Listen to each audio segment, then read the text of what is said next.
আজান নয়, বেজে ওঠে মসজিদের মাইক। ইন্না লিল্লাহি ওয়া ইন্না ইলাইহি রাজিউন। অমুক হোসেন ভাই গতরাতে চলে গেছেন না ফেরার দেশে। আজ দুপুরে জানাজা হবে মসজিদের পাশে। শুনেই কেঁদে ওঠে গ্রামের মানুষ। কেউ বলে কালো তো বসেছিল আড্ডায় মসজিদের আঙিনায়। কেউ বা দৌড়ে যায় তার বাড়ির দিকে, যে ছিল গতকাল হাসি খুশি প্রাণ। আজ তাকে ঘিরেছে সব মিছিলের গান। নামাজ শেষে হবে জানাজার আয়োজন। মৃত্যুই সত্য, বাকি সবই ক্ষণ।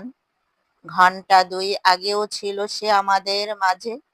আজ মসজিদের মাইকে কেবল তার খবর বাজে। শিখিয়ে যায় সবারে এক শিক্ষা ভার। প্রস্তুত হও, মৃত্যু পথের যাত্রী যে বারবার। ধন্যবাদ সকলকে।